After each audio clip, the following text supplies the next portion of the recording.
Oh my God, just imagine I can't pay the mortgage. Just imagine they come and take the house and they take everything. Why did I decide to be self-employed right now? Why have I decided to take this risk? I'm probably such an idiot for doing this right now, knowing that this is around the corner.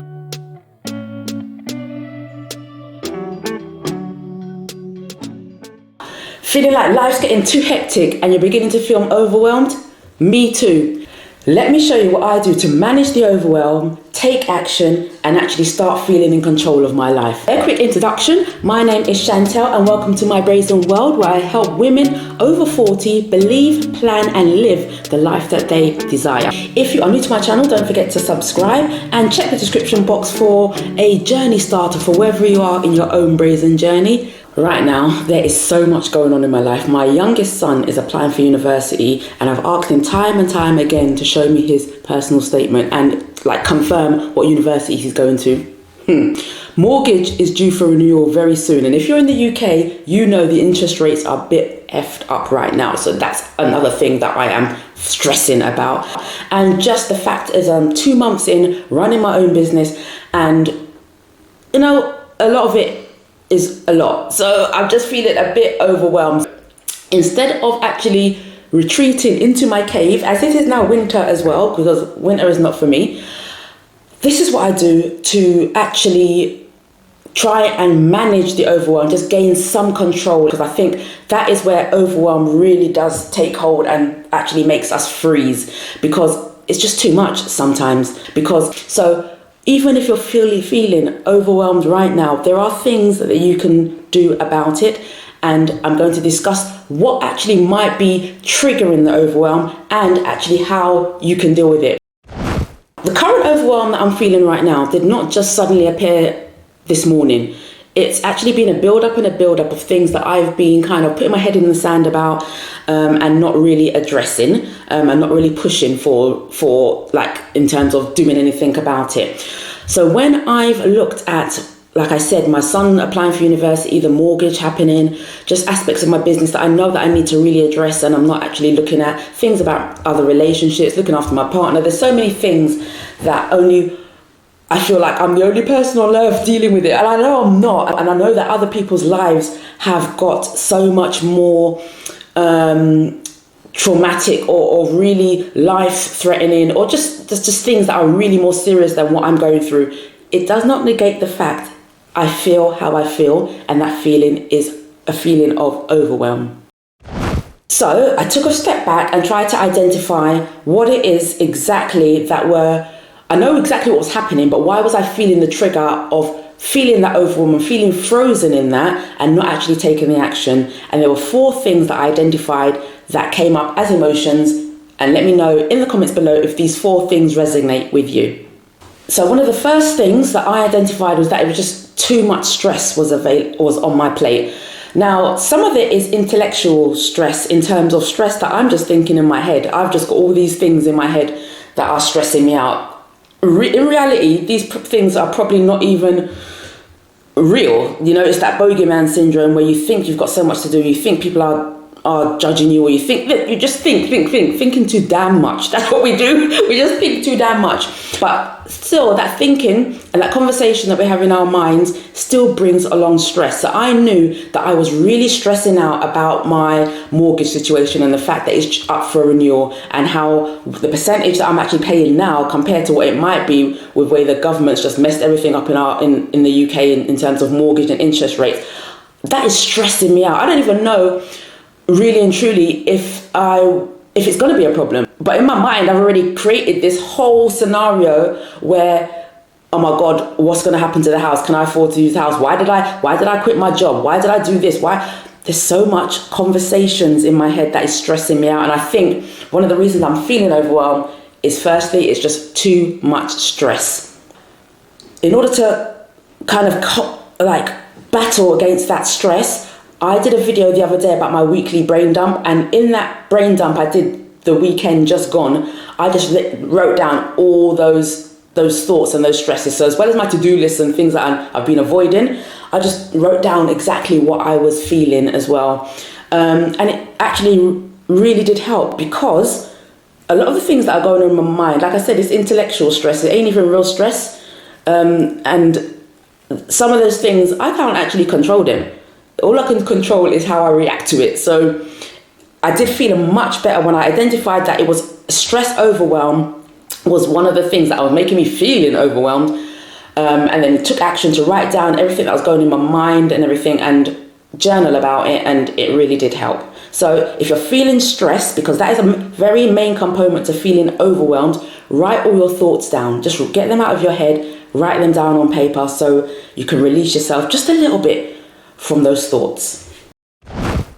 Another thing that I identified in terms of why I was feeling overwhelmed is because at that, I've just been feeling like I've got a lack of control of my life. At the end of the day, there's my son who is applying for university. I can't determine what university he gets into. I can't determine kind of where he wants to go or who accepts him. And then with the mortgage, I can't determine what rates I will get. I just feel like I have no control about so many things. And it was those two main things that were making me actually feel I have no control of anything in my life. Just imagine, you have two things that you are stressing about, and then it feeds into the lack of control that you might have for the rest of aspects of your life. Again, that's the bogeyman talking again. So, literally, I'm only focusing on what I can control. What can I control in terms of my son and his university? Let me read your personal statement and see if I can make that better, because I'm sure I can improve that. Okay, second, let me see your university choices. Let's see whatever you want to study, let's see what the best choice is for you. That's the only thing I can do in terms of that aspect. With my mortgage, I've got to bite the bullet and have a meeting with the mortgage people. I really need to just go and make a date, pick a time, and sit down with these mortgage people just to let me know what my options are. Once I've done that, at least I am then in control of how I proceed further after that. Before I do any of those things, I'm just, again, in my head, going over and over and over and just raising that anxiety and raising that overwhelm for things that actually I have some aspect of controlling the information that I at least know to tamper down that overwhelm and tamper down that anxiety. So if you're feeling like you are overwhelmed, focus on the things that you can control, because believe me, in all the midst of the overwhelm, in all the midst of the anxiety, there are things within that you can control. Focus on that, ladies, and that will help bring the overwhelm down just a little temperature lower than it is. And another reason for my overwhelm is the fact that I am a perfectionist. I mean, literally, I can take ages in the planning areas of my life to make sure I've got the perfect plan and the perfect execution and the perfect... Did I just say perfect execution? No, because I'm stuck in the planning phase and I'm not executing. There are times and periods of weeks and sometimes months where I'm just stuck in the planning and I'm not actually taking action, and that is down to my perfectionism. At the end of the day, sometimes I've just got to override it. The video today, you would not, but I tried to film videos yesterday, filming videos, and then realised there's no flipping battery in my mic. Listen, do you know how... Then today, it's been a bit of a nightmare, me coming in front of this camera, because I'm such a perfectionist, because I really want to try and deliver the best information that I can. Sometimes it keeps me being stuck and then overwhelmed in fact the fact that I can't get it right. I want it to be right. I really have to kind of free myself, which I have over the years, but free myself totally from being perfect in terms of it actually, I don't know, kind of stunting my progress, because I can get, like I said, really in the weeds in terms of making things perfect, and it distracts from the fun. Right now, I'm having fun. I'm actually speaking, my microphone is working, my camera is working, I've got lights on, and I'm here. But it took about an hour to set up this whole stuff, and you wouldn't even have noticed. I could have just come here with my handheld camera and just been talking, but that's kind of the things that I have identified in terms of where, when I'm feeling overwhelmed, it's the battling with my perfectionism. Instead of me just saying, F it man, let me just do this, hit play and go, I have to kind of really take a step back and say, Chantel, what is the end game here? The end game is to talk to whoever wants to listen to my message, and just deliver the best message that I can do without overwhelm and without me thinking it has to be perfect. So if you're dealing with perfectionism, please let me know in the comments below, because it's one of the things that really does stunt our growth. It really does stunt our progress, because we are so wanting to make the right call. We're so wanting to do the right thing. We're so wanting to mitigate all the mistakes. And actually the learning is in the mistakes. And I've made many mistakes in the last 2 days in terms of my videos. And now I'm thinking I maybe be able to deliver something better to you because of the journey I've had in the last 48 days to get here. So the negative self-talk that I have probably been training myself to listen to over the years really does get louder and louder and louder when I'm feeling overwhelmed. That talk where actually life could be just going fine, and then all of a sudden there's all these questions that are coming in my mind, and it's making me like, that negative self-talk that makes you and talks you out of doing the things you want to do. That negative self-talk that makes you play your Candy Crush game for 2 hours in a row when you know you should be either cleaning the bathroom, cooking some food for your family, or doing something that can actually bring some joy to your life. So whenever you're feeling overwhelmed and that negative self-talk comes to you, find a positive distraction. That could be listening to a video, which I hope maybe you've clicked on this video now because you are feeling overwhelmed and you're hearing my story and knowing that you're not the only one feeling that way. Do you know what I'm doing? I'm reading.